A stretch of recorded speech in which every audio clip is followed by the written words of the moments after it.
आइए सुनते हैं रविंद्रनाथ टैगोर जी द्वारा लिखित प्रसिद्ध कहानियों में से एक चोखेर बाली का हिंदी रूपांतरण। आंख की किरकिरी भाग 2। इतने में दुतल्ले से महेंद्र भैया की पुकार सुनाई पड़ी। अरे रे, आओ आओ। महेंद्र ने जवाब दिया। बिहारी की आवाज से उसका हृदय खिल उठा। विवाह के बाद वह इन दोनों के सुख का बाधक बनकर कभी कभी आता रहा है। आज वही बाधा सुख के लिए निहायत जरूरी लगी। बिहारी का आना आशा को भी अच्छा लगा। वह जरा घूंघट खींचकर जल्दी से उठ बैठी। महेंद्र बोला, अरे कहाँ जा रही हो? और कोई नहीं, बिहारी आ रहा है। आशा ने कहा, भाई साहब के लिए नाश्ता ले आऊं। एक काम का मौका आ गया। इससे आशा का अवसाद कुछ हल्का हो गया। सास की कुशल के लिए घूंघट काढ़े वह खड़ी रही। बिहारी से अभी भी वह बोलती चालती नहीं। अंदर कदम रखते ही बिहारी ने कहा, तौबा तौबा, कैसे कवित्व के बीच आ टपका मैं। खैर, फिक्र न करो भाभी, मैं बैरंग वापस जाता हूं। आशा ने महेंद्र की तरफ ताका। महेंद्र ने पूछा, माँ की क्या खबर है बिहारी? बिहारी बोला, माँ और चाची की चर्चा अभी क्यों भाई, काफी समय है। Such a night was not made for sleep nor for mothers and aunts, कहकर बिहारी लौट पड़ा। महेंद्र ने उसे जबरदस्ती खींचकर बिठा दिया। बिहारी ने कहा, देख लो भाभी, कसूर मेरा नहीं है, यह मुझे जबरन खींच लाया है। पाप इसने किया है, अभिशाप मुझ पर न पड़े। आशा से कोई जवाब देते नहीं बनता, इसलिए ऐसी बातों से वह खींच उठती। बिहारी जानकर उसे तंग करता है। बिहारी ने कहा, घर की हालत आंखों से देख रहा हूं, अब भी क्या मां को लाने का वक्त नहीं आया? महेंद्र ने कहा, बेशक, हम तो उन्हीं की राह देख रहे हैं। बिहारी ने कहा, यही जताते हुए उन्हें पत्र लिखने में तुम्हें नाम का समय लगेगा, लेकिन उनकी खुशी का अंत न रहेगा। भाभी, उन 2 मिनटों के लिए महेंद्र भैया को तुम्हें फुर्सत देनी पड़ेगी, मेरी दरखास्त रही। आशा बिगड़कर चली गई। उसकी आंखों से आंसू बहने लगे। महेंद्र बोला, जाने किस शुभ घड़ी में तुम दोनों की भेंट हुई थी। आखिर सुलह नहीं हो रही, वही खटपट। बिहारी ने कहा, तुम्हें तुम्हारी मां ने तो बर्बाद किया है, पत्नी भी बर्बाद करने पर तुली है। यही मुझसे नहीं देखा जाता, इसी से जब तक कुछ कह देता हूं। महेंद्र, मगर नतीजा क्या होता है उसका? बिहारी, नतीजा तुम्हारे लिए कुछ खास नहीं होता, मेरे लिए थोड़ा बहुत होता है। बिहारी ने खुद बैठकर महेंद्र से चिट्ठी लिखवाई और उस पत्र के साथ दूसरे ही दिन राजलक्ष्मी को लेने गया। राजलक्ष्मी समझ गई, चिट्ठी बिहारी ने लिखवाई है, मगर फिर भी उससे रहा न गया। साथ साथ विनोदनी आई। लौट कर उन्होंने घर की जो बदतर हालत देखी, तमाम यों ही गंदा पड़ा, तितर बितर। इसलिए बहू के प्रति उसका मन और भी खराब हो गया। लेकिन बहू में यह कैसा परिवर्तन! वह छाया सी उनके पीछे डोलती फिरती, कहे न कहे, हर कदम, हर दम, हर काम में हाथ बटाने को मुस्तैद। आ आकर वह कह उठती, छोड़ो छोड़ो, मिट्टी पलीत करके रख दोगी तुम, जो काम आता नहीं उसमें हाथ क्या डालना। राजलक्ष्मी की जी में आया, हो ना हो अन्नपूर्णा के चले जाने से ही बहू की यह तरक्की हुई है। लेकिन फिर मन में आया, महेंद्र सोचेगा, चाची थी तो मैं बीवी के साथ निष्कटंक मौज करता था, और मां का पहुंचना था कि वीरा का दुख शुरू हो गया। इससे यही साबित होगा कि चाची उसकी सुभैशी रही और मां सुख का कांटा है। रहने दो, अपने को क्या पड़ी। इधर कहीं महेंद्र दिन को बुला भेजता तो बहू जाने में आनाकानी करती। राजलक्ष्मी ही झड़का करती, महेंद्र बुला रहा है, तुम टाल जाती हो। ज्यादा दुलार पाने का यही नतीजा होता है। जाओ, सब्जियां मैं देख लूंगी। फिर शुरू होता है वही स्लेट पेंसिल और चारूपाठ का झूठा नाटक। प्रेम के अकारण अभियोग से एक दूसरे को दोषी ठहराना, किसका प्रेम ज्यादा वजनी है, इस पर निरर्थक वाद विवाद, वर्षा के दिन को रात और चांदनी रात को दिन बनाना। ऐसे में एक दिन विनोदिनी आशा के गले से लिपट कर बोली, बहन, तुम्हारा सौभाग्य अक्षय हो, जुग जुग। लेकिन चूंकि मैं दुखिया हूं, इसलिए क्या मेरी तरफ एक नजर ताकना भी गुनाह है? छुटपन से ही अपने आत्मीय के यहाँ पराई सी पली थी, इसलिए लोगों के सामने आशा सदा संकुचित रहा करती। जुड़ी भौवें और तीखी निगाह, अनिध्य मुखड़ा और भरी हुई जवानी के लिए जब विनोदिनी आई, तो खुद बढ़कर उससे परिचय करने की हिम्मत आशा की ना हुई। आशा ने गौर किया, राजलक्ष्मी से विनोदिनी को किसी भी तरह का संकोच नहीं, और मानो आशा को दिखा दिखा कर राजलक्ष्मी भी उसका काफी आदर करती। यह भी देखा कि घर के कामकाज में विनोदिनी पटु है, प्रबुद्ध मानो उसके लिए बहुत ही सहज है। स्वभाव सिद्ध नौकर नौकरानियों से काम लेने, झिड़कने, फटकारने और हुक्म देने में उसे जरा से हिचक नहीं होती।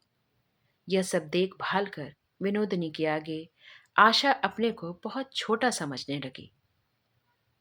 वही सर्वगुण संपन्न विनोदिनी जब खुद उससे नेह की भीख मांगने आई, तो उसका आनंद चौगुना हो उमड़ पड़ा।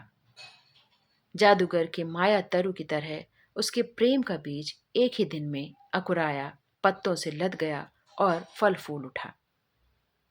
आशा ने कहा, हम तुम सखियां हुई, एक कोई नाम रख छोड़े हम अपना। विनोदिनी ने हंसकर पूछा, क्या आखिर? आशा ने बहुत से अच्छे अच्छे नाम गिनाए, हरसिंगार, कदम्ब, मौलसेरी। विनोदिनी बोली, ये सारे के सारे बड़े पुराने पड़ गए हैं, इन दुलार के नामों की कोई कद्र नहीं। आशा ने पूछा, फिर तुम्हें कौन सा पसंद है? हंसकर विनोदिनी ने कहा, आंख की किरकिरी।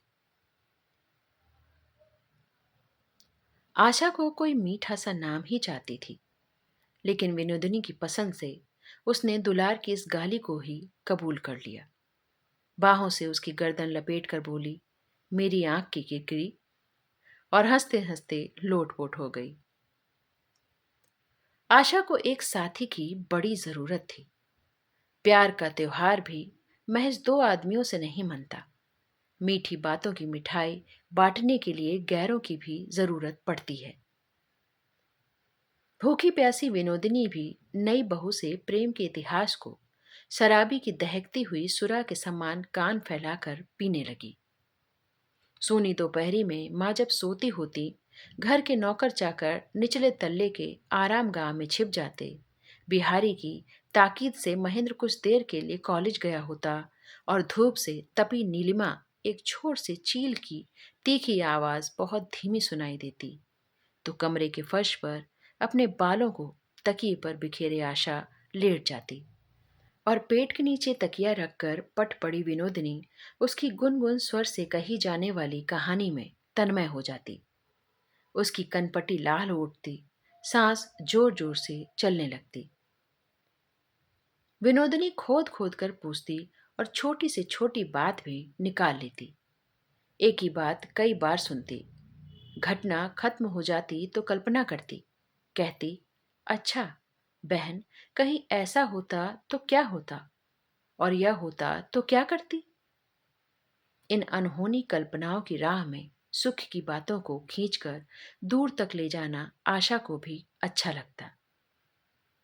विनोदिनी कहती, अच्छा भाई, आंख की किरकिरी, तुझसे कहीं बिहारी बाबू का ब्याह हुआ होता तो?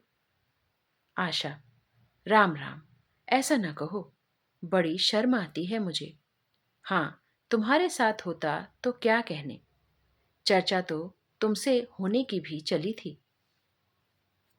विनोदिनी, मुझसे तो जाने कितनों की कितनी ही बातें चली। न हुआ ठीक ही हुआ, मैं जैसी हूं ठीक हूं। आशा प्रतिवाद करती, वह भला यह कैसे कबूल कर ले कि विनोदिनी की अवस्था उससे अच्छी है।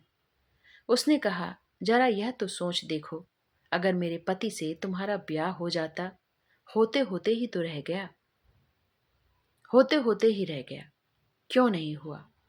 आशा का यह बिस्तर या पलंग, सभी तो उसी का इंतजार कर रहे थे।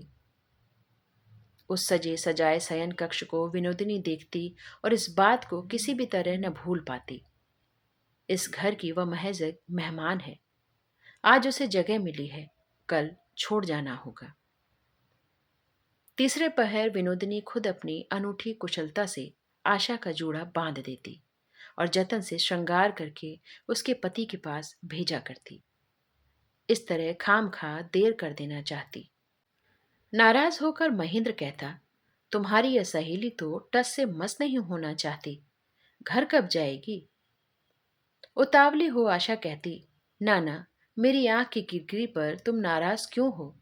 तुम्हें पता नहीं तुम्हारी चर्चा उसे कितनी अच्छी लगती है। किस जतन से वह सजा सवार कर मुझे तुम्हारे पास भेजा करती है। राजलक्ष्मी आशा को कुछ करने धरने न देती। विनोदिनी ने उसकी तरफदारी की और उसे काम में जुटाया। विनोदिनी को आलस जरा भी नहीं था। दिन भर एक सी काम में लगी रहती। आशा को वह छुट्टी नहीं देना चाहती। एक के बाद दूसरा वह कामों का कुछ ऐसा क्रम बनाती कि आशा के लिए जरा भी चैन पाना गैर मुमकिन था। आशा का पति छत वाले सूने कमरे में बैठा चिढ़ के मारे छटपटा रहा है, यह सोचकर विनोदिनी मनी मन हंसती रहती। आशा अकुला कर कहती, भई आंख की किरकिरी, अब इजाजत दो, वह नाराज हो जाएंगे। झट विनोदिनी कहती, बस जरा सा, इसे खत्म करके चली जाओ, ज्यादा देर न होगी। जरा देर में आशा फिर उद्विग्न होकर कहती, ना बहन, अब वह सचमुच ही नाराज होंगे, मुझे छोड़ दो, चलूं मैं? विनोदिनी कहती, जरा नाराज ही हुआ तो क्या, सुहाग में गुस्सा न मिले तो मोहब्बत में स्वाद नहीं मिलता, जैसे सब्जी में नमक मिर्च के बिना। लेकिन नमक मिर्च का मजा क्या होता है यह विनोदिनी ही समझ रही थी। न थी सिर्फ उसके पास सब्जी, उसकी नस नस में मानो आग लग गई। जिधर भी नजर करती चिंगारियां उगलती उसकी आंखें। ऐसी आराम की गिरस्ती, ऐसे सुहाग के स्वामी, इस घर को तो मैं राजा की रियासत, इस स्वामी को अपने चरणों का दास बनाकर रखती। आशा को गले लगाकर, भई आंख की किरकिरी, मुझे बताओ ना, कल तुम लोगों में क्या बातें हुई? एक दिन आखिर आजिज आकर महेंद्र ने मां से कहा, यह अच्छी बात है मां, दूसरे के घर की एक जवान विधवा को घर रखकर एक भारी जिम्मेदारी कंधे पर लाद देने की क्या पड़ी है, जाने कब क्या मुसीबत हो। राजलक्ष्मी ने कहा, अरे यह तो अपने विपिन की बहू है, इसे मैं बिरानी थोड़े ही समझती हूँ।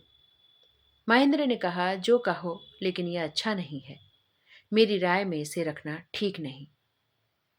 राजलक्ष्मी खूब जानती थी कि महेंद्र की राय को ठुकराना आसान नहीं, इसलिए उन्होंने बिहारी से कहा, अरे बिहारी, तू एक बार महेंद्र को समझा कर देख। यह विपिन की बहू जब से यहाँ आए तभी से इस बुढ़ापे में मुझे थोड़ा आराम मिला है। वह पराई हो या जो हो, किसी से कभी ऐसी सेवा नहीं मिली। बिहारी ने कोई जवाब न दिया। वह जाकर महेंद्र से बोला, यार विनोदिनी की भी सोचते हो? महेंद्र ने हंसकर कहा, सोचकर रात की नींद हराम है, अपनी भाभी से पूछ देखो। विनोदिनी के ध्यान में इन दोनों और सब ध्यान टूट गया है। घूंघट की आड़ से आशा ने महेंद्र को चुपचाप धमकाया। बिहारी ने कहा, अच्छा, दूसरा विषवृक्ष। चुन्नी उसे यहां से निकालकर बाहर करने को छटपटा रही है। घूंघट से आशा की आंखों ने फिर उसे झिड़का। बिहारी ने कहा, निकाली बाहर करो तो लौट आने में कितनी देर लगती है? अरे विधवा का विवाह रचा दो, विष के दांत एक बारगी टूट जाएंगे। महेंद्र बोला, विवाह तो कुंद का भी कर दिया गया था। बिहारी ने कहा, इस उपमा को अभी छोड़ो। विनोदिनी की बात कभी कभी मैं सोचा करता हूं, तुम्हारे यहां तो जिंदगी भर यह रह नहीं सकती, और इसके यहाँ का जंगल किसी के लिए भी वनवास है। विनोदिनी आज तक महेंद्र के सामने नहीं गई, पर बिहारी ने उसको देखा है। उसने सिर्फ इतना समझा कि यह स्त्री जंगल में छोड़ने लायक नहीं। लेकिन शिखा घर के दिए में एक तरह से जलती है और दूसरी तरह वह घर को आग भी लगा देती है। महेंद्र के मन में यह शंका भी थी। महेंद्र ने इस बात पर बिहारी की खूब खिल्ली उड़ाई। बिहारी ने भी इसका जवाब दिया, लेकिन उसके मन ने यह समझा था कि यह स्त्री खिलवाड़ करने की नहीं, उसकी उपेक्षा भी नहीं की जा सकती। राजलक्ष्मी ने विनोदिनी को सावधान कर दिया। कहा, देखना बेटी, बहू से इतनी मिठास न रखना। तुम गांव घर से गृहस्थ के यहाँ रह रही हो, आजकल के चाल चलन को नहीं जानती। बुद्धिमती हो, समझ बूझ कर चलना। इसके बाद विनोदिनी ने आशा को दूर ही दूर रखा। कहा, मैं भई होती ही कौन हूं? मेरी जैसी स्त्री से अगर आप अपनी इज्जत बचाकर चलना नहीं चाहते तो कब क्या हो जाए कौन कह सकता है। आशा निहोरे विनती करती, गिड़गिड़ाती, रोती पीटती, लेकिन विनोदिनी एकदम अडिग। बातों से आशा अकंठ भर उठती, मगर विनोदिनी ने तरहीज न दी। इधर महेंद्र के बाजू शिथिल हो गए। जो अनिमय और उच्छृंखलता पहले उसे कौतुक से लगती थी, वही अब धीरे धीरे उसे दुखाने लगी। आशा की सांसारिक अपटुता से उसे खींच होती, लेकिन जवान खोलकर कहता नहीं। प्यार की जलती हुई सेज पर आंख खोलकर धीरे धीरे हर गृहस्थी के धंधों में, लिखाई पढ़ाई में ध्यान देकर महेंद्र ने करवट बदली। अपनी चिकित्सा संबंधी किताबों का उसने जाने कहां कहां से उद्धार किया और अपने कोट पतलून को धूप दिखाने की चेष्टा की। विनोदिनी जब बिल्कुल ही पकड़ में न आई तो आशा को एक तरकीब सूझी। बोली, भई आंख की गिरगिरी, तुम मेरे पति के सामने क्यों नहीं आती? भागती क्यों फिरती हो? विनोदिनी ने बड़े संक्षेप में लेकिन तेज स्वर में कहा, छी। आशा बोली, क्यों? मां से मुझे पता चला है कि तुम हम लोगों की गैर नहीं हो। गंभीर होकर विनोदिनी ने कहा, संसार में अपना पराया कोई नहीं होता। जो अपना मानता है वही अपना है, और जो पराया समझता है वह अपना होते हुए भी पराया है। आशा ने देखा यह बात लाजवाब है। वास्तव में उसके पति विनोदिनी के साथ ज्यादती करते हैं, सचमुच उसे गैर समझते हैं और नाहक ही उससे खींचा करते हैं। उस दिन साज को आशा ने बड़े नाजो अंदाज से पति के सामने छेड़ा। तुम्हें मेरी आंख की किरकिरी से परिचय करना पड़ेगा। महेंद्र हंसकर बोला, तुम्हारे साहस की बलिहारी। आशा ने पूछा, क्यों, इसमें डर किस बात का है? महेंद्र, अपनी सखी की जिस गजब की खूबसूरती का जिक्र किया करती हो, वह तो खतरे से खाली नहीं। आशा ने कहा, खैर, वह मैं देख लूंगी। तुम उससे बोलोगे या नहीं, इतना बता दो। विनोदिनी को देखने का कौतूहल महेंद्र को भी था, फिर भी यह आग्रह उसे ठीक नहीं लग रहा था। हृदय के नाते के बारे में महेंद्र के उचित अनुचित का आदर्श औरों की अपेक्षा कुछ कड़ा था। इसके पहले वह विवाह की बात नहीं सुनना चाहता था, इसलिए कि कहीं मां के अधिकार पर आंच न आए, और अब आशा के संबंध की रक्षा वह इस तरह से करना चाहता कि किसी पराई औरत के लिए मन में जरा सा कौतूहल न पैदा हो। प्यार के मामले में वह बड़ा वैसा सा है, लेकिन पक्का इस बात का उसे मन ही मन नाज भी था। यहां तक कि वह चूंकि बिहारी को अपना दोस्त कहता, इसलिए दूसरे किसी को भी वह मित्र नहीं मानना चाहता। कोई इसकी ओर खिंच कर आता भी तो वह जबरदस्ती उसकी ओर से लापरवाही दिखाता और बिहारी के सामने उस बेचारे का मजाक उड़ाते हुए अपनी उदासी जाहिर करता। बिहारी कहीं ऐतराज करता तो महेंद्र कहता, यह तुमसे हो सकता है, कहीं भी जाते हो तुम्हें मित्रों की कमी नहीं रहती, मगर मैं हर किसी को मित्र नहीं मान सकता। ऐसे महेंद्र का मन जब इधर एक अपरिचिता की ओर कौतूहल और व्यग्रता से बरबस खिंच जाया करता, तो अपने आदर्श के आगे वह नीचा हो जाता। सो वह विनोदिनी को घर से हटाने के लिए अपनी मां को तंग करने लगा। महेंद्र ने कहा, रहने भी दो चुन्नी, तुम्हारी किरकिरी से गपशप की फुर्सत कहाँ है। पढ़ने के वक्त किताबों से नाता और फुर्सत की घड़ियों के लिए तुम हो इस बीच। दोनों के बीच में विनोदिनी के लिए कोई सुई की नोक भर भी जगह छोड़ने को महेंद्र तैयार नहीं था। यह बात उसके गर्व का विषय बन बैठी। उसका वह गर्व आशा से सहा नहीं जाता, पर आज उसने हार कबूल कर ली। कहा, खैर, मेरी ही खातिर तुम मेरी किरकिरी से बोलो। आशा के आगे अपने प्रेम की दृढ़ता और शिष्टता प्रमाणित करके अंत में बड़ी कृपा करके वह विनोदिनी से बात करने को राजी हो गया। दूसरे दिन सुबह आशा गई और सोई हुई विनोदिनी से लिपट गई। विनोदिनी बोली, यह कैसा गजब, चकोरी आज चांद छोड़कर मेघ के दरबार में। आशा ने कहा, तुम लोगों की यह कविता मेरी समझ में नहीं आती। फिर गोबर में नहा घी क्या डालना। जो इन बातों का जवाब दे सकता है, चलकर एक बार उसे सुनाओ। विनोदिनी ने पूछा, आखिर वह रसिक है कौन। आशा ने कहा, तुम्हारे देवर, मेरे पति। मजाक नहीं, तुमसे बातें करने के लिए वह मुझे परेशान कर रहे हैं। विनोदिनी अपने मन में बोली, बीवी के हुक्म से मेरी बुलावट हुई है और मैं सिर पर पांव रखकर भागी जाऊंगी, ऐसी समझा है मुझे। विनोदिनी किसी भी तरह तैयार ना हुई। आशा पति के सामने बड़ी लज्जित हुई। मन ही मन महेंद्र इस पर बड़ा नाराज हुआ।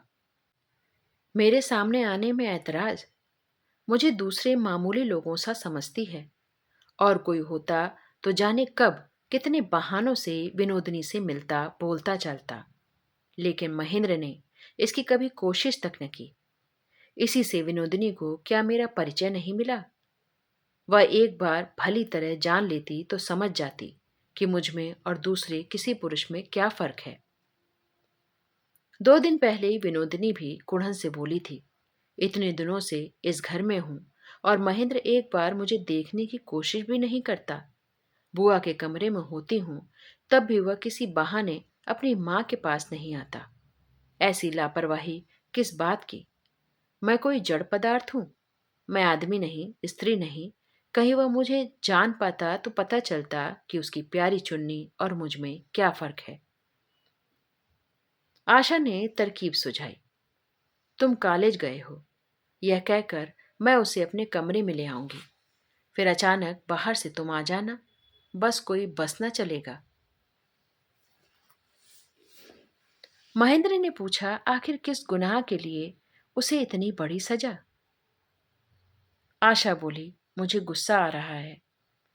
तुमसे मुलाकात करने में भी आपत्ति, उसकी अकड़ तोड़ कर रहूंगी। महेंद्र बोला, तुम्हारी प्यारी सखी को देखे बिना मैं मरा नहीं जा रहा हूं। मैं यूं चोरों की तरह मिलना नहीं चाहता। आशा ने महेंद्र का हाथ पकड़कर विनती की, मेरे सिर की कसम, तुम्हें एक बार, बस एक बार, तो तुम्हें यह करना ही पड़ेगा। जैसे भी हो, उसकी हेकड़ी तो भुलानी ही पड़ेगी। फिर तुम्हारा जैसा जी चाहे करना। महेंद्र चुप रहा। आशा बोली, मेरी आरजू है, मान जाओ। महेंद्र को भी ललक हो रही थी, इसलिए बेहद उदासी दिखाकर वह सहमत हुआ। शरद की धुली दोपहर, महेंद्र के कमरे में विनोदिनी आशा को कारपेट के जूते बनाना बता रही थी। आशा अनमनी सी बार बार बाहर ताक झांक कर गिनती में भूल करके अपना बेहद सीधापन दिखा रही थी। आखिरकार तंग आकर विनोदिनी ने उसके हाथ का कारपेट झपट कर गिरा दिया और कहा, यह तुम्हारे बस का नहीं, मैं चलती हूं, काम पड़ा है। आशा ने कहा, बस जरा देर और देखो, अब भूल नहीं होगी। आशा सीने से लग गई।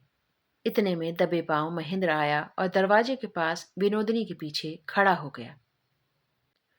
आशा सिलाई पर आंखें गाड़े हुए धीरे धीरे हंसने लगी। विनोदिनी ने पूछा, एकाएक हंसी किस बात पर आ गई। आशा से और न रहा गया। वह खिलखिला पड़ी और विनोदिनी के बदन पर कारपेट फेंक कर बोली, तुमने ठीक ही कहा, यह मेरे बस का नहीं। और विनोदिनी से लिपटकर और जोर से हंसने लगी।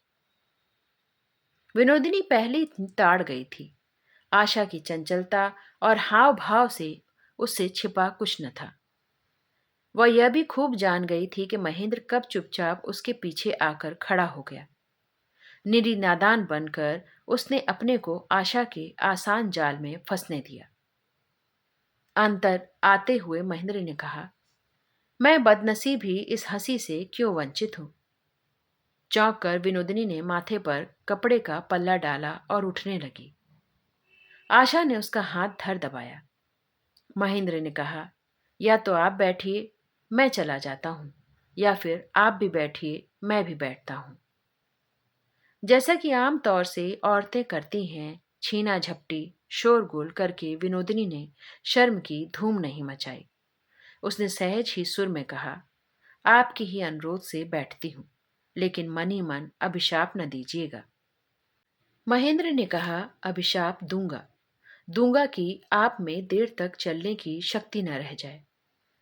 विनोदिनी ने कहा, इस अभिशाप से मैं नहीं डरती, क्योंकि आपका देर तक ज्यादा देर तक नहीं होगा। शायद अब खत्म भी हो चला। और उसने फिर उठकर खड़ा होना चाहा। आशा ने उसका हाथ थाम लिया। कहा, सिर की सौगंध तुम्हें, और कुछ देर बैठो।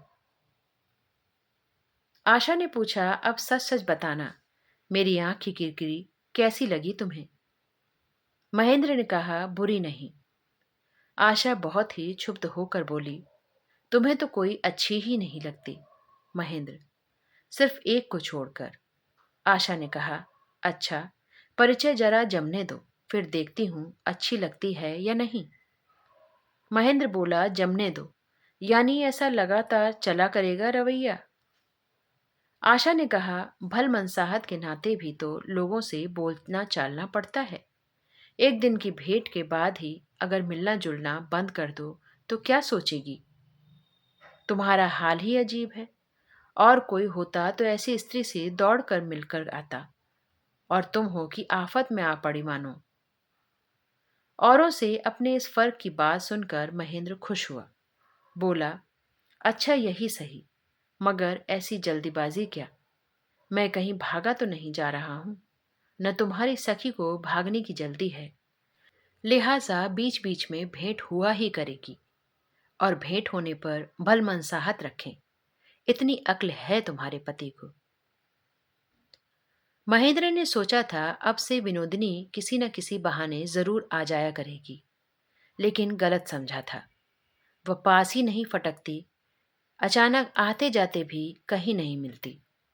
अपनी स्त्री से वह इसका जिक्र भी न करता कि कहीं मेरा आग्रह न झलक पड़े। बीच बीच में विनोदिनी से मिलने की स्वाभाविक और मामूली शिक्षा को छिपाए और दबाए रखने की कोशिश में उसकी अकुलाहट बढ़ने लगी। फिर विनोदिनी की उदासीनता उसे और भी उत्तेजित करने लगी। विनोदिनी से भेंट होने के दूसरे दिन प्रसंगवश यूं ही मजाक में महेंद्र ने आशा से पूछा, तुम्हारा यह अयोग्य पति तुम्हारी आंख की किरकिरी को कैसा लगा।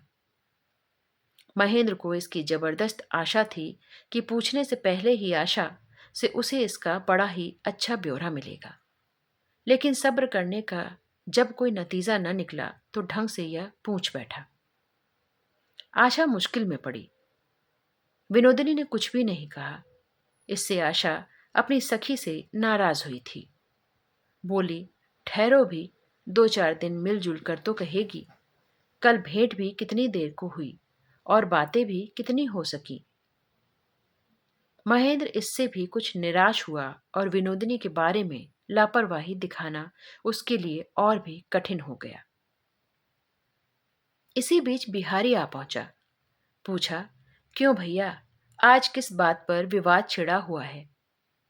महेंद्र ने कहा, देखो ना, तुम्हारी भाभी ने कुमुदनी या प्रमोदनी जाने किससे तो जाने क्या नाता जोड़ा है, लेकिन मुझे भी अगर उससे वैसा ही कुछ जोड़ना पड़े तो जीना मुश्किल जानो। आशा के घूंघट के अंदर घोर कलह घिर आई। बिहारी जरा देर चुपचाप महेंद्र की ओर ताकता रहा और हंसता रहा। बोला, भाभी, बात तो यह अच्छी नहीं। यह सब भुलाने की बातें हैं। तुम्हारी आंख की किरकिरी को मैंने देखा है, और भी अगर बार बार देख पाऊं तो उसे दुर्घटना न समझूंगा। यह मैं कसम खाकर कह सकता हूं। लेकिन इतने पर भी महेंद्र जब कबूल नहीं करना चाहते तो दाल में कुछ काला है। महेंद्र और बिहारी में बहुत भेद है। आशा को इसका एक और सबूत मिला। अचानक महेंद्र को फोटोग्राफी का शौक हो आया। पहले भी एक बार उसने सीखना शुरू करके छोड़ दिया था। उसने फिर से कैमरे की मरम्मत की और तस्वीरें लेना शुरू कर दिया। घर के नौकर चाकरों तक के फोटो लेने लगा। आशा जिद पकड़ बैठी, मेरी सखी की तस्वीर लेनी पड़ेगी। बहुत मुख्तसर में महेंद्र ने जवाब दिया, अच्छा। और उससे भी मुख्तसर में उसकी आंख की किरकिरी ने कहा, नहीं। आशा को इसके लिए फिर एक तरकीब खोजनी पड़ी। तरकीब यह थी कि आशा किसी तरह उसे अपने कमरे में बुलाएगी और सोते समय ही उसकी तस्वीर को लेकर महेंद्र एक खासा सबक देगा। मजे की बात यह कि विनोदिनी दिन में कभी सोती नहीं, लेकिन उस दिन आशा के कमरे में उसे झपकी आ गई। बदन पर लाल ऊनी चादर डाले, खुली खिड़की की तरफ मुंह किए, हथेली पर सिर रखे, वह ऐसी सुंदर अदा से सोई थी कि महेंद्र ने कहा, लगता है फोटो खिंचाने के लिए तैयार हुई है। दबे पांव महेंद्र कैमरा लेकर आया। किस तरह से तस्वीर अच्छी आएगी यह तय करने के लिए विनोदिनी को बड़ी देर तक बहुत अच्छी तरह देख लेना पड़ा। यहाँ तक कि कला की खातिर छिपकर सिरहाने के पास उसके बिखरे बालों को जरा सा हटा देना पड़ा। नहीं जचा तो उसे फिर से सुधार लेना पड़ा। कानों कान उसकी आशा से कहा, पांव के पास से चादर को जरा बाईं तरफ खिसका दो। भोली आशा ने उसके कानों में कहा, मुझसे ठीक न बनेगा, कहीं नींद न टूट जाए, तुम ही खिसका दो। महेंद्र ने चादर खिसका दी और तब उसने तस्वीर खींचने के लिए कैमरे में प्लेट डाली। डालना था कि खटका हुआ और विनोदिनी हिल उठी। लंबा निश्वास छोड़कर घबराकर उठ बैठी। आशा जोर से हंस पड़ी। विनोदिनी बेहद नाराज हुई।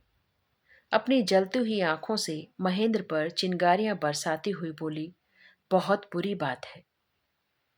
महेंद्र ने कहा, बेशक बुरी बात है, लेकिन चोरी भी की और चोरी का माल हाथ न लगा। इससे तो मेरे दोनों काल गए। इस बुराई को ही लेने दीजिए, इसके बाद मुझे सजा दीजिएगा।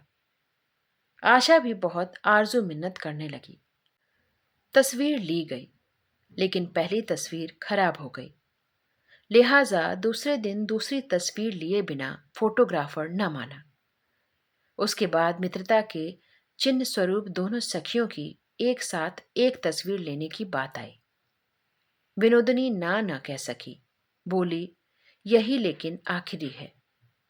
यह सुनकर महेंद्र ने उस तस्वीर को बर्बाद कर दिया। इस तरह तस्वीर लेते लेते परिचय काफी आगे बढ़ गया। बाहर से हिला डुला दो तो दबी राख में आग फिर से लहक उठती है। आशा और महेंद्र की मोहब्बत का उछाह मंद पड़ता जा रहा था। वह तीसरी तरफ की ठोकर से फिर जाग पड़ा। आशा में हंसी दिल्लगी की ताकत न थी, पर आशा उससे थकती न थी। लिहाजा विनोदिनी की आड़ में आशा को बहुत बड़ा आश्रय मिल गया। महेंद्र को हमेशा आनंद की उमंग में रखने के लिए उसे लोहे के चने नहीं चबाने पड़े। विवाह होने के बाद कुछ ही दिनों में आशा और महेंद्र एक दूसरे के लिए अपने को उजाड़ने पर आमादा थे। प्रेम का संगीत शुरू ही पंचम के निषाद से हुआ था। सूद के बजाय पूंजी ही भुना खाने पर तुले थे। अब उसकी अपनी कोई कोशिश न रह गई। महेंद्र और विनोदिनी जब हंसी मजाक करते होते, वह बस जी खोलकर हंसने में साथ देती। पत्ते खेलने में महेंद्र आशा को बेतरह चकमा देता, तो आशा विनोदिनी से फैसले के लिए गिड़गिड़ाती हुई शिकायत करती। महेंद्र कोई मजाक कर बैठता या गैर वाजिब कुछ कहता तो आशा को यह उम्मीद होती कि उसकी तरफ से विनोदिनी उपयुक्त जवाब दे देगी। इस प्रकार इन तीनों की मंडली जम गई। मगर इससे विनोदिनी के काम धंधों में किसी तरह की ढिलाई न आ पाई। रसोई गृहस्थी के दूसरे कामकाज, राजलक्ष्मी की सेवा जतन, सारा कुछ खत्म करके वह इस आनंद में शामिल होती। महेंद्र आजीजी से कहता, नौकर महरी को काम नहीं करने देती हो, चौपट करोगी उन्हें तुम। विनोदिनी कहती, काम न करके खुद चौपट होने से यह बेहतर है तुम अपने कॉलेज जाओ। महेंद्र, ऐसी बदली के दिन। विनोदिनी, न, यह नहीं होने का। गाड़ी तैयार है, जाना पड़ेगा। महेंद्र, मैंने तो गाड़ी को मना कर दिया था।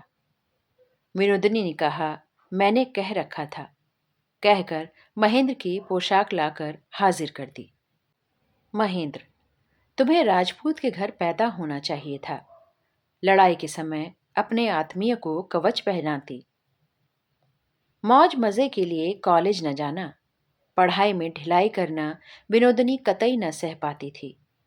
उसके कठोर शासन से दिन दोपहर को विनोद एक बारगी उठ गया और सांझ का अवकाश महेंद्र के लिए बड़ा ही रमणीक और मोहक हो उठा।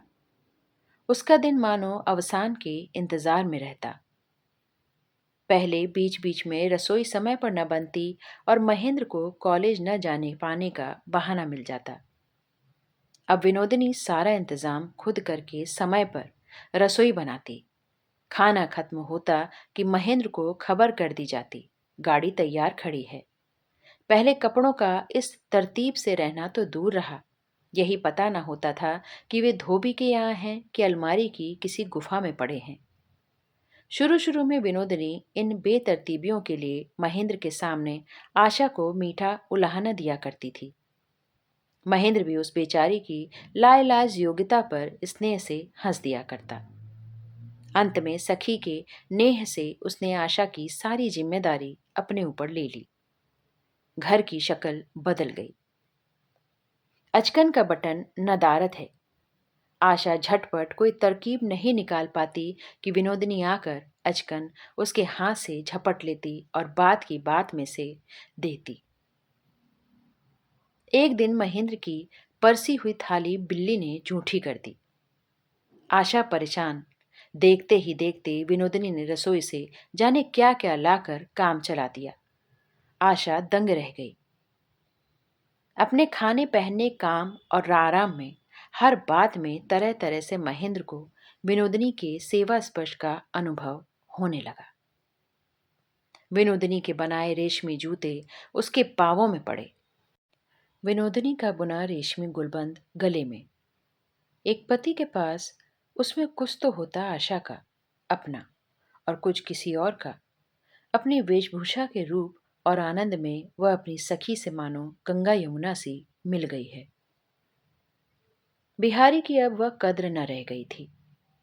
उसकी बुलाहट नहीं होती। उसने महेंद्र को लिख भेजा, कल इतवार है, दोपहर को आकर मैं मां के हाथ का बना भोजन खाऊंगा। महेंद्र ने देखा, यह तो इतवार ही गोबर हो जाएगा। उसने जल्दी से लिख भेजा, इतवार को कुछ जरूरी काम से मुझे बाहर जाना पड़ेगा। फिर भी भोजन कर चुकने के बाद बिहारी खोज खबर के लिए महेंद्र के यहाँ आया। नौकर से पता चला महेंद्र कहीं बाहर नहीं गया है।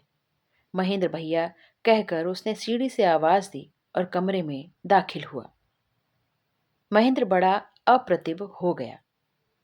सिर में बेहिसाब दर्द है, कहकर उसने तकिया का सहारा लिया। यह सुनकर महेंद्र के चेहरे का हाव भाव देखकर आशा तो अचकचा गई। उसने विनोदिनी की तरफ इस आशय से ताका कि क्या करना चाहिए। विनोदिनी खूब समझ रही थी मामला संगीन नहीं है, फिर भी घबरा कर बोली, बड़ी देर से बैठे हो, थोड़ी देर लेट जाओ, मैं दवा ले आती हूं। महेंद्र बोला, रहने दो, उसकी जरूरत नहीं। विनोदिनी ने उस पर ध्यान न दिया।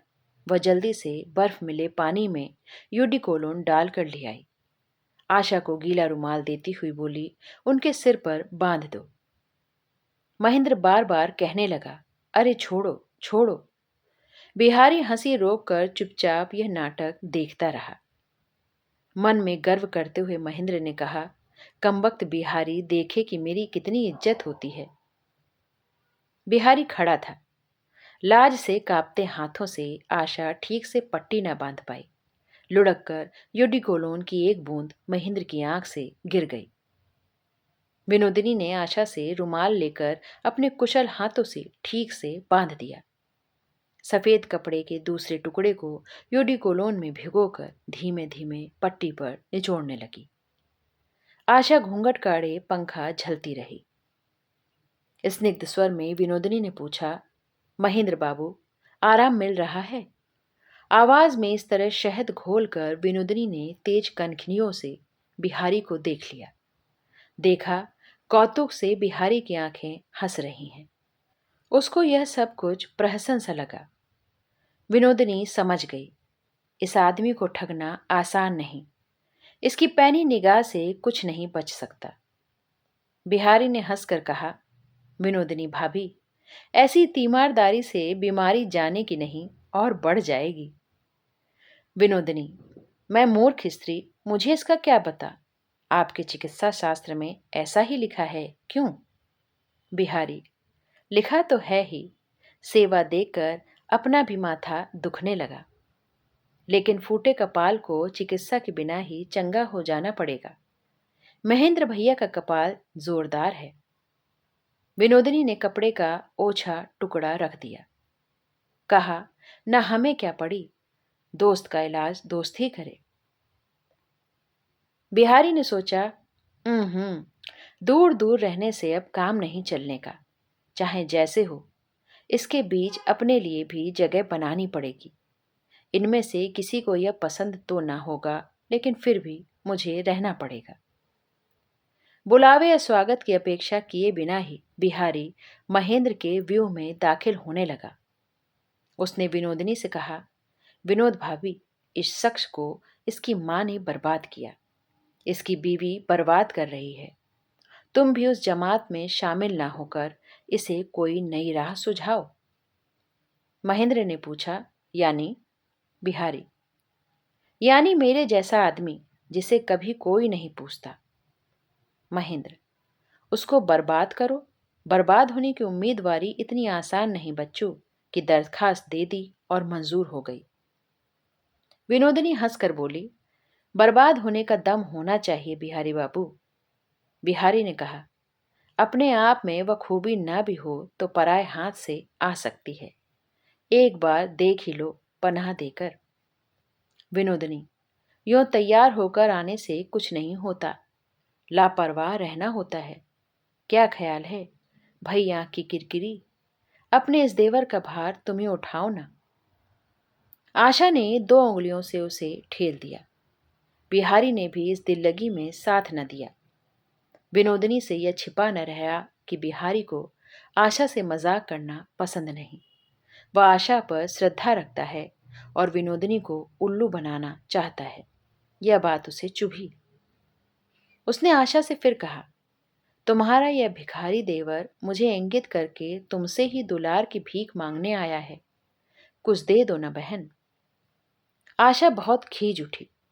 जरा देर के लिए बिहारी का चेहरा तमतमा उठा। दूसरे ही दम वह हंसकर बोला, दूसरे पर यूं टाल देना ठीक नहीं। विनोदिनी समझ गई कि बिहारी सब बंटा धार करने आया है। इसके सामने हथियार बंद रहना जरूरी है। महेंद्र भी आजिज आ गया। बोला, बिहारी, तुम्हारे महेंद्र भैया किसी व्यापार में नहीं पड़ते। जो पास है उसी से वे खुश रहें। बिहारी, खुद न पढ़ना चाहते हो चाहें, मगर किस्मत में लिखा होता है तो व्यापार की लहर बाहर से भी आ सकती है। विनोदिनी, बहरहाल आपका तो हाथ खाली है, फिर आपकी लहर किधर से आती है? और व्यंग की हंसी हंसाकर उसने आशा को दबाया। आशा कुड़कर चली गई। बिहारी मुंह की खाकर गुस्से में भी चुप रहा। वह जाने को तैयार हुआ तो विनोदिनी बोल उठी, हताश होकर न जाइए बिहारी बाबू, मैं आपकी किरकिरी को भेज देती हूं। विनोदिनी के उठने से बैठक टूट गई। इससे महेंद्र मन ही मन नाराज हुआ। महेंद्र की नाराज शक्ल देखकर बिहारी का आवेग उमड़ आया। बोला, महेंद्र भैया, अपना सत्यानाश करना चाहते हो? करो, तुम्हारी ऐसी ही आदत रही है। लेकिन जो सरल हृदय की साध्वी तुम्हारा विश्वास करके पनाह में है, उसका सत्यानाश तो ना करो। अब भी कहता हूं, ऐसा ना करो। कहते कहते बिहारी का गला रुंध गया। दबे क्रोध से महेंद्र ने कहा, बिहारी, तुम्हारी बात बिल्कुल समझ में नहीं आती। बुझाउल रहने दो, साफ साफ कहो। बिहारी ने कहा, मैं दो टूक ही कहूंगा। विनोदनी तुम्हें जानबूझकर पाप की ओर खींच रही है और तुम बिना समझे कदम बढ़ा रहे हो। महेंद्र गरज उठा, सरासर झूठ है। तुम अगर भले घर की बहू बेटी को गलत सुबह की निगाह से देखते हो तो तुम्हारा घर के अंदर आना ठीक नहीं। इतने में विनोदनी एक थाली में मिठाई लेकर आई और बिहारी के सामने रखी। बिहारी बोला, अरे यह क्या, मुझे बिल्कुल भूख नहीं। विनोदनी बोली, ऐसी क्या बात है, मुंह मीठा करके ही जाना होगा। बिहारी बोला, मेरी दरखास्त मंजूर हुई शायद, आदर सत्कार शुरू हो गया। विनोदिनी होंठ दबाकर हंसी। कहा, आप जब देवर ठहरे, रिश्ते का जोर तो है। जहां दावा कर सकते हैं वहां भीख क्या मांगना। आदर तो आप छीन कर ले सकते हैं। आप क्या कहते हैं महेंद्र बाबू? महेंद्र बाबू ने कोई टिप्पणी नहीं की। विनोदिनी, बिहारी बाबू, आप शर्म से नहीं खा रहे हैं या नाराजगी से? किसी और को बुलाना पड़ेगा। बिहारी, नहीं, जरूरत नहीं, जो मिला है काफी है। विनोदिनी, मजाक, आपसे तो पार पाना मुश्किल है। मिठाई से भी मुंह बंद नहीं होता। रात को आशा ने महेंद्र से बिहारी की शिकायत की। महेंद्र और दिन की तरह हंसकर टाल नहीं गया, बल्कि उसने साथ दिया। सुबह ही महेंद्र बिहारी के घर गया। बोला, बिहारी, लाख हो, विनोदिनी आखिर अपने घर की तो नहीं है। तुम सामने होते हो तो उसे कैसी झिड़क होती है। बिहारी ने कहा, अच्छा, तब तो यह ठीक नहीं। उन्हें अगर ऐतराज है तो मैं सामने न जाऊंगा। महेंद्र निश्चिंत हुआ। यह अप्रिय काम इस आसानी से बन जाएगा वह सोच भी न सका। बिहारी से वह डरता था। वह उसी दिन महेंद्र के घर गया। बोला, विनोद भाभी, मुझे माफ कर दो। विनोदनी, कैसी माफी? बिहारी, महेंद्र से मालूम हुआ मैं यहां आकर सामने होता हूं, इसलिए आप नाराज हैं। इसलिए मैं माफी मांगकर रुखसत हो जाऊंगा। विनोदनी, ऐसा भी होता है भला? मैं तो आज हूं, कल नहीं रहूंगी। मेरी वजह से आप क्यों रुखसत होंगे? इतना झमेला होगा यह जानती होती तो मैं यहां ना आती। कहकर विनोदिनी मुंह मलिन किए बिना आंसू छिपाए को तेजी से चली गई। बिहारी के मन में आया, झूठे संदेह पर मैंने नाहक ही विनोदिनी के मन को चोट पहुंचाई है। उस दिन मानो मुश्किल में पड़ी राजलक्ष्मी महेंद्र के पास जाकर बोली, महेंद्र, विपिन की बहू घर जाने के लिए उतावली हो गई है। महेंद्र ने पूछा, क्यों, यहां उन्हें कोई तकलीफ है? राजलक्ष्मी, तकलीफ नहीं, वह कहती है मुझ जैसी विधवा ज्यादा दिन दूसरे के घर रहेगी तो लोग निंदा करेंगे। महेंद्र क्षुब्ध होकर बोला, तो यह पराया घर है? बिहारी बैठा था। महेंद्र ने उसे खींची निगाह से देखा। बिहारी ने सोचा था, कल मैंने जो कुछ कहा उसमें निंदा का आभास था। शायद उसी से विनोदिनी का जी दुखा। पति पत्नी दोनों विनोदिनी से रूठे रहे। ये बोली, हमें पराया समझती हो बहन? वे बोले, इतने दिनों में हम पराये हो गए? विनोदिनी ने कहा, हमें क्या, तुम आजीवन पकड़े रहोगी। महेंद्र बोला, ऐसी जरूरत कहाँ। आशा बोली, फिर ऐसे क्यों हमारे जी को चुराया तुमने? उस दिन कुछ भी तय न हो सका। विनोदिनी बोली, नहीं बहन, बेकार है। 2 दिनों के लिए ममता न बढ़ाना ही ठीक है। कहकर अकुलाई हुई आंखों से उसने एक बार महेंद्र को देखा। दूसरे दिन बिहारी ने आकर कहा, विनोद भाभी, यह जाने की जिद क्यों? कोई कसूर किया है, उसी की सजा। मुंह फेर कर विनोदिनी बोली, कसूर आप क्यों करने लगे? कसूर है मेरी तकदीर का।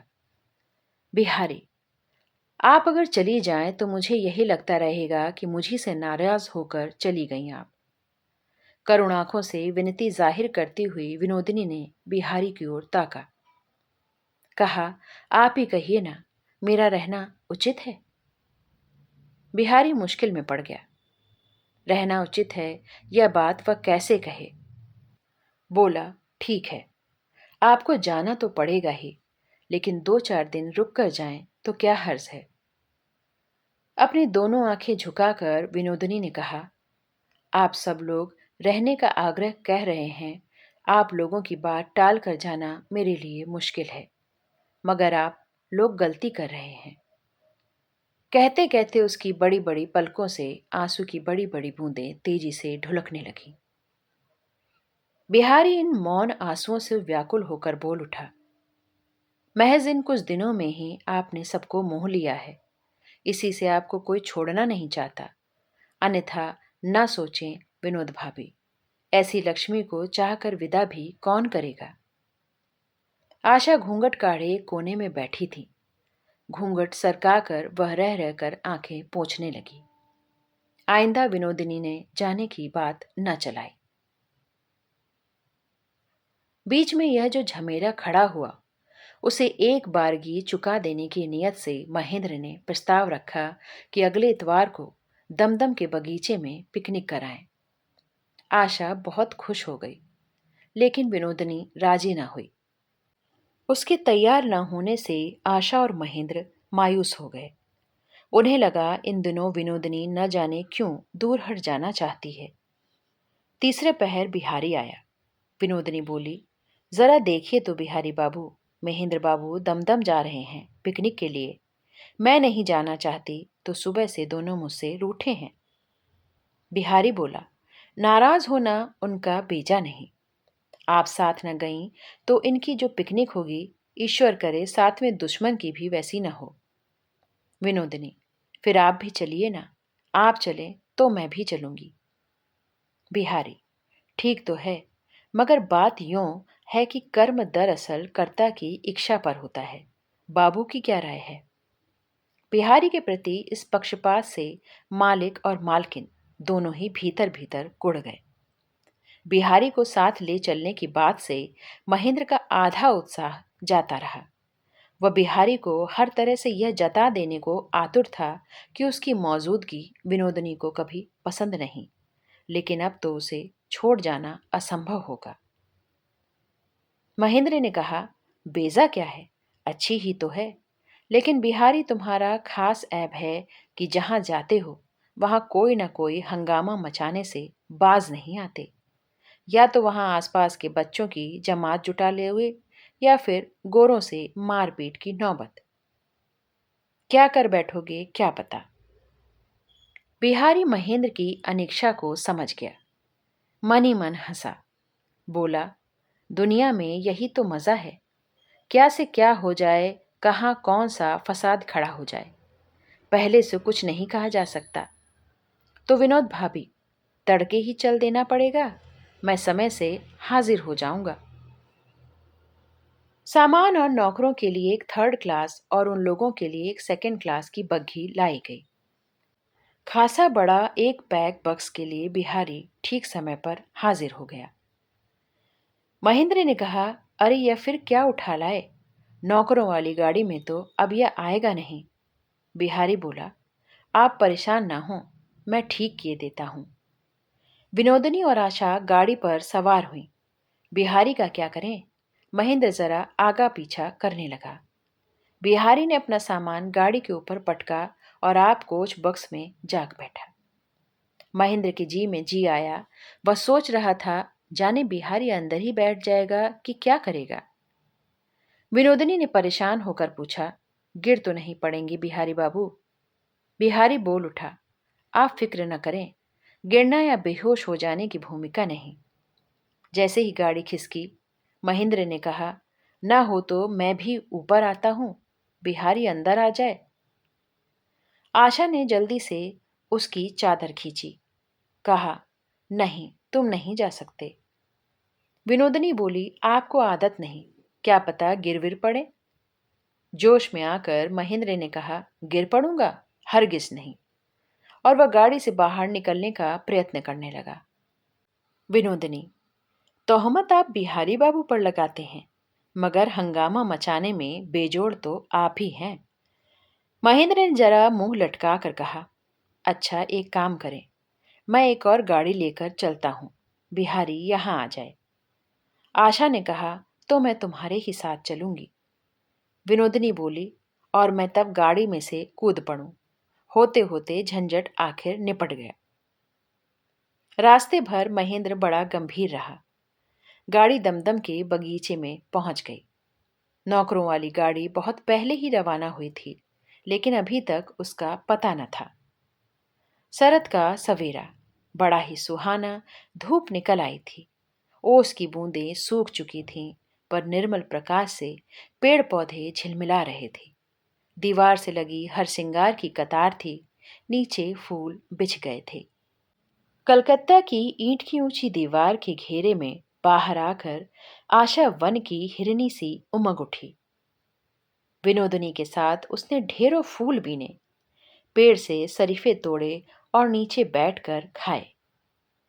दोनों सखियों ने पोखर में देर तक स्नान किया।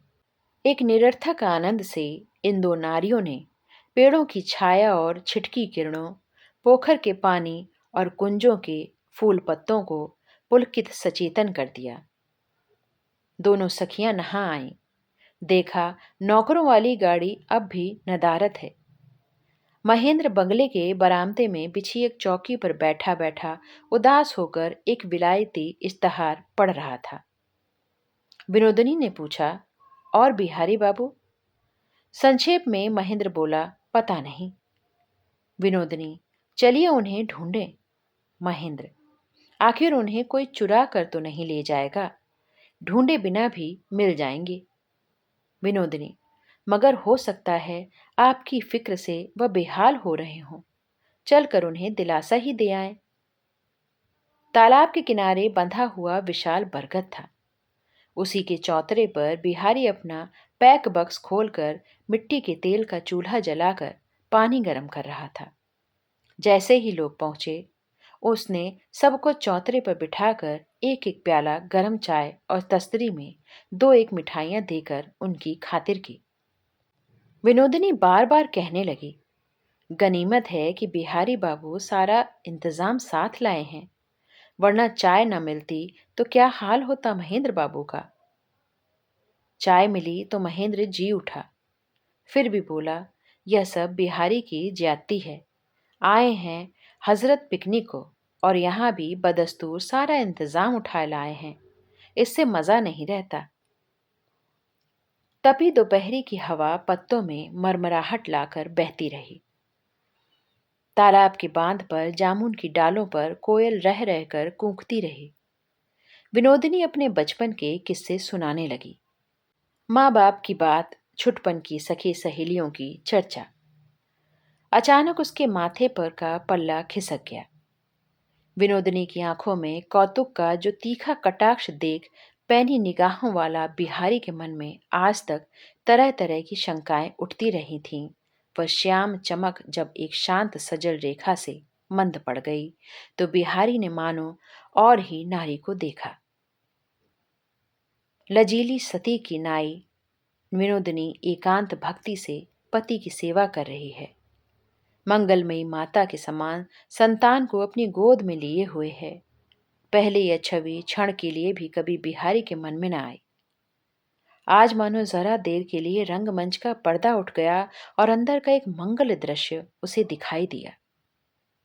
बिहारी ने सोचा, विनोदिनी बाहर से विलासिनी युवती तो है, पर उसके अंतर मन में पूजा निरत एक नारी तपस्या में लीन है। एक लंबी सांस छोड़कर बिहारी ने मन ही मन कहा, सही सही अपने को मनुष्य आप भी नहीं जानता, अंतर्यामी ही जानते हैं। परिस्थितिवश जो रूप बाहर बन जाता है, दुनिया उसी को सच समझती है। बिहारी ने बातों के सिलसिले को टूटने न दिया, प्रश्नों से उसे जगाए रखा। आज सुबह ही जगने के जुल्म से थके हुए महेंद्र की नींद 5 बजे खुली। आजीजी से बोला, अब चल देना चाहिए। विनोदनी ने कहा, थोड़ी देर और रुकें तो। सामान सहेजने में अंधेरा हो आया।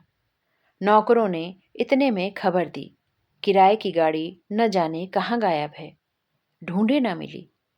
गाड़ी बगीचे के बाहर खड़ी थी। 2 गोरे जबरदस्ती उसे लेकर स्टेशन चल दिए। दूसरी गाड़ी ठीक करने के लिए नौकर भेजा गया।